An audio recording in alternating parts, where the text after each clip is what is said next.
Quinta-feira Santa e olha nós aqui outra vez. Pois bem, minha gente, hoje nós começamos aquilo que é chamado de Tríduo Pascal. Tríduo, essa palavra, significa 3 dias, né?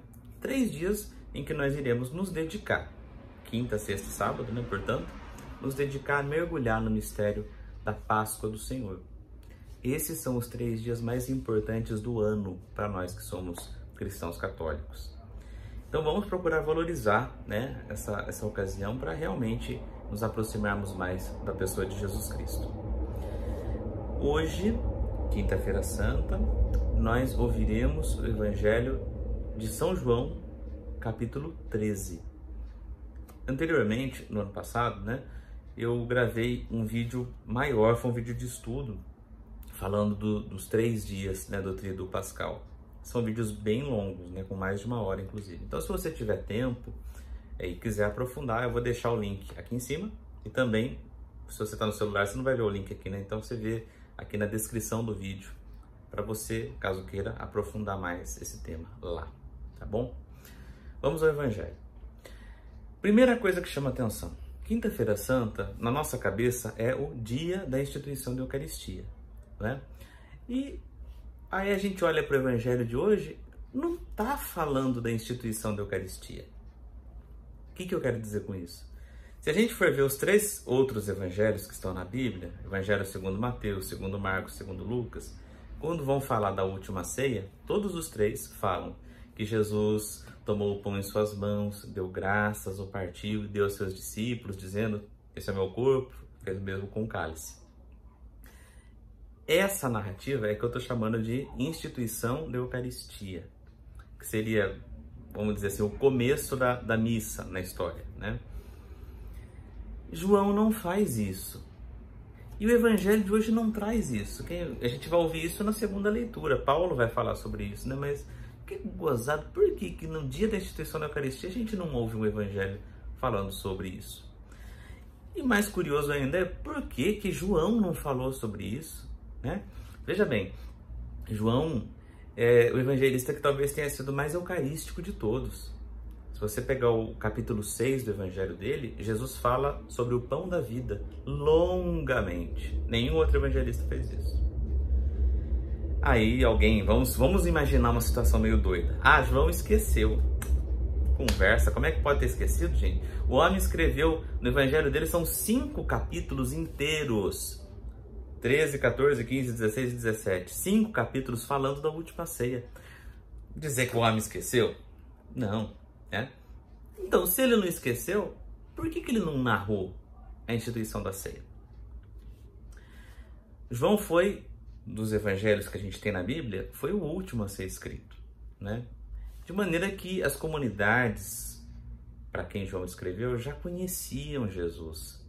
Tanto que o evangelho dele tem uma preocupação de aprofundar a mensagem de Jesus e não é tanto de apresentar Jesus Cristo como uma primeira aproximação. Não, ele já considera que quem está ouvindo o Evangelho já conhece Jesus, então ele está aprofundando temas. Por essa razão, e porque as primeiras comunidades, desde os primeiros anos do cristianismo, já celebravam a Eucaristia, a ceia do Senhor, então considerando que as pessoas sabiam disso, ele resolve, então, aprofundar o sentido da Eucaristia. Missa é muito mais do que simplesmente um culto, é muito mais do que simplesmente uma aparência, né? Senão seria simplesmente teatro. Tem algo de mais profundo. E isso a gente já pode intuir como que o Evangelho de hoje começa, como que começa a narrativa da última ceia, segundo João. Olha que coisa solene. Jesus, sabendo que tinha chegado a sua hora de passar deste mundo para o Pai, tendo amado os seus que estavam no mundo, amou-os até o fim. Então, olha, solene, né? Muito solene para narrar simplesmente uma cena em que Jesus está lavando os pés dos discípulos. Então esse gesto tem algo de muito importante que a gente precisa captar. E se João colocou isso no lugar da instituição da Eucaristia, se ele deixou de contar como que Jesus fez tomai todos e comei, tarará. Para contar isso, ele está relacionando as duas coisas. O lava-pés, portanto, ele explica e aprofunda o significado da Eucaristia. Então vamos por partes. Jesus percebeu que tinha chegado a sua hora. É a primeira frase do Evangelho de hoje. Jesus sabia que tinha pouco tempo com seus discípulos. Quando a gente tem pouco tempo para estar com quem se ama, a gente costuma ser essencial, ir direto no ponto. Nesse tempo de pandemia, nós temos visto muita gente que está na UTI ou está indo para a UTI e pede para fazer uma ligação, que às vezes é a última, né? E nessas últimas palavras que essas pessoas dirigem aos seus entes queridos, geralmente se restringe-se ao essencial. Não vai se falar de bobeira, né? O fim da vida faz a gente ser essencial, né? Ser minimalista.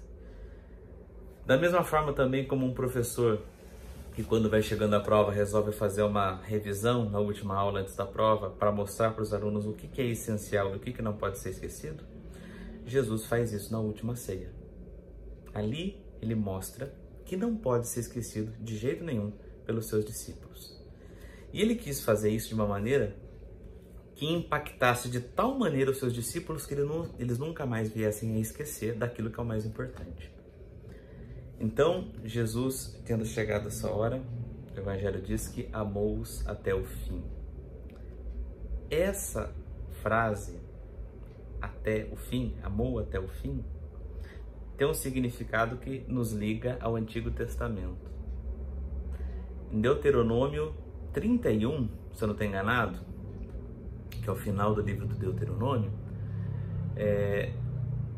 Moisés termina de explicar a lei para o povo e fala para guardar a lei dentro da arca para que as pessoas jamais esquecessem da lei. E o texto lá diz assim, acho que eu até anotei em algum lugar, bom, não importa, né? Mas quando Moisés termina de falar, conta-se assim, né?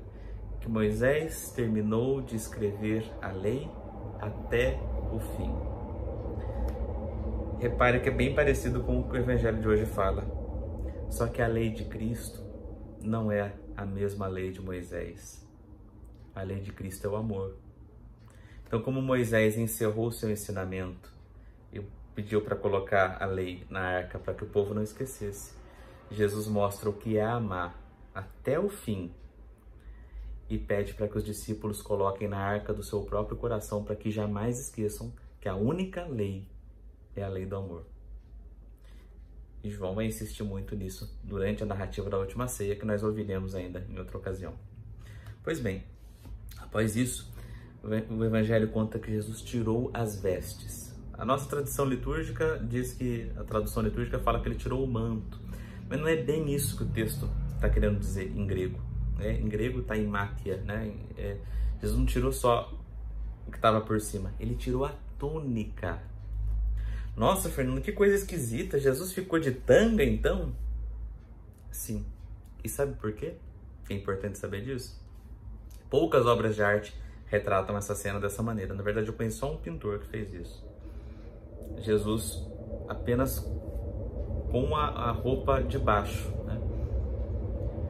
Quem se vestia eram os homens livres. Os escravos não tinham roupas, né? Ou serviam sem ter essa preocupação. Haja vista que quando, por exemplo, o filho pródigo volta, né? A primeira coisa que o pai faz é dar uma roupa nova para o filho, anel e sandália. A situação, né? Essa condição de não ter roupas é uma condição de escravo. É essa condição que Jesus assume. Isso chocou certamente os discípulos. E em seguida, para chocá-los ainda mais, Jesus enche uma bacia com água, se ajoelha diante de cada um dos discípulos e lava os seus pés. Essa era uma condição, um serviço que somente os escravos faziam. Escravos pagãos. Os judeus consideravam lavar os pés de alguém uma desonra, né? Então, os próprios escravos judeus não faziam isso. né? Então isso chocou muito. Nem deu tempo do pessoal se organizar. Jesus estava ali lavando os pés deles. E mais ainda,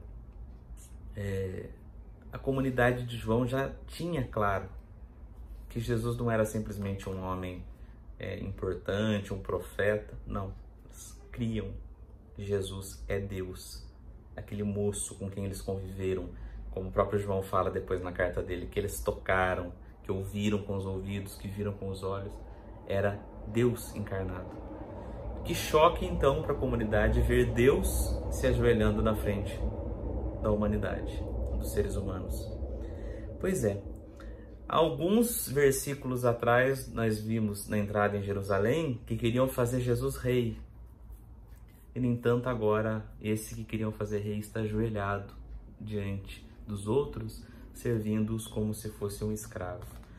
Então, só nisso já nos poderia fazer pensar muito, né? A gente às vezes é tão apegado com o título, com o jeito que tratam a gente, com a roupa que a gente está usando. Ai, gente, é uma coisa assim de quem tem muita baixa estima. Se não me tratar de doutor, eu nem olho na cara. Se não me tratar de padre, se não me pedir a benção, tá bom, a pessoa quer fazer isso por respeito, faça. Mas se exigir e achar que é isso que dá sentido à vida, é coisa de quem tem autoestima baixa, né, gente? Então, esse gesto de Jesus de despojar-se já é um grande sinal. E isso está relacionado com a Eucaristia. Lembre-se, daqui a pouco a gente volta nesse tema. Jesus começa a lavar os pés de todos. Que choque. Chega em Pedro. Pedro diz: Senhor, tu não me lavarás os pés. Mas Pedro não está falando isso exatamente por humildade. Talvez Pedro tenha sido o único que tenha entendido o que estava acontecendo. Ora, se ele, que era o mestre e Senhor, e Jesus depois vai falar isso mesmo, né? Estava lavando os pés dos discípulos, então quer dizer que eles também teriam que fazer isso? Não, Senhor, de jeito nenhum, meu pé você não vai lavar. Pedro e Jesus chama Pedro por esse apelido que Jesus lhe deu, de Pedro, que significa pedra. Muitas vezes Jesus o chama de Simão, mas toda vez que Pedro aparece no Evangelho de João em oposição a Jesus, Jesus chama ele de Pedro, como quem diz: deixa de ser cabeça dura, cara. Se eu não lavar os teus pés, você não vai ter parte comigo. Ou seja, se você não entender isso, quer dizer que você não entendeu nada. Você não vai ter parte comigo, você não vai ser dos meus. Então aprenda essa lição que eu estou te dando. Então Pedro finalmente cede. Jesus lava os pés de todos, inclusive de Judas. Serviu a todos eles. E assim o Evangelho continua. No fim das contas, o Evangelho fala que Jesus, depois de ter lavado os pés dos discípulos, colocou o manto e sentou-se. 2 detalhes. Antes de começar a lavar os pés, o Evangelho fala que Jesus tirou o manto, né, tirou as roupas e cingiu-se de um avental. Mas depois que ele acaba de lavar os pés, o evangelista não fala que Jesus tirou o avental, mas fala que ele sentou-se. Ora, escravos não se sentavam, escravo tinha que ficar de pé para servir o Senhor. E ele se senta. É mestre, porque está sentado, mas é também servo, porque está de avental. E aqui está uma grande lição para a gente. Servir aos outros não nos diminui, antes nos faz ter sentido a vida. Já vi muito caso de gente assim: eu não vou fazer isso não. Não foi para isso que eu me formei. Isso não é serviço para a gente da minha classe. Para um discípulo de Jesus Cristo, essas frases não fazem o menor sentido. Servir aos outros, colocar a mão na massa, não nos diminui, antes nos engrandece. Jesus, quando lava os pés de seus discípulos, nos ensina isso. Ele é o Senhor, assumiu a situação de servo, ajoelhou nos pés de cada um, para que cada um pudesse também se sentir, em certo modo, Senhor. As nossas comunidades deveriam ser, portanto, um lugar em que todos têm o respeito que merece um patrão, que merece um senhor, mas também todos deveriam estar dispostos a servir uns aos outros, como se fôssemos escravos uns dos outros. Servos e senhores ao mesmo tempo. Pois bem, Quando Jesus termina de falar, de lavar os pés e se senta, ele diz: bom, se eu, vosso mestre e Senhor, vos fiz isso, vocês também devem fazer. O texto da liturgia termina aí, mas na Bíblia, seguindo a leitura, a gente encontra Jesus que continua a dizer, um versículo depois, o seguinte: vocês serão felizes se colocarem isso em prática. Gente, a proposta era de ser de 15 minutos, mas vou passar uns minutinhos a mais, tá?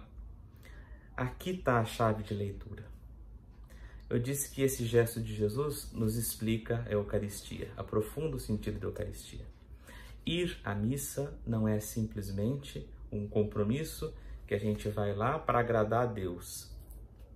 Participa daquilo como quem está assistindo um teatro. Nada disso. Eucaristia é compromisso. A Eucaristia deve nos fazer ter uma vida eucarística. Quando a gente fala que vai comungar do corpo de Cristo, a gente está dizendo que a gente vai comungar das ideias de Cristo, comungar do seu comportamento. E deve nos fazer, mais do que comungar do corpo de Cristo eucarístico, deve nos fazer comungar do corpo de Cristo místico. O que significa isso? Paulo fala que o corpo místico de Cristo é a igreja. Eu não posso comungar do corpo do Senhor se eu não comungo da vida do meu irmão. E o que é comungar da vida do meu irmão? Servi-lo como Jesus serviu aos seus. Essa é a grande lição da Eucaristia. Então, e se nós aprendemos essa lição de não queremos pisar nos outros, de não queremos ser maiores do que ninguém, mas gastarmos a nossa vida servindo aos demais, seremos felizes se colocarmos isso em prática. Jesus mesmo diz. Eucaristia, portanto, minha gente, é vida de serviço, vida doada aos seus. A gente pode esquecer tudo, mas isso a gente não pode esquecer. Cristianismo se trata de servir. Cristianismo se trata de fazer o mundo um lugar melhor. Isso é o começo do reino, já aqui na Terra, que se estenderá na eternidade. Que a gente não use a Eucaristia simplesmente como uma coisa que a gente não dá tanta importância, mas que ao comungar a gente tente ficar cada vez mais parecido com Jesus. É isso. Uma boa quinta-feira santa, um bom início de Trito Pascal e amanhã a gente se vê. Tchau.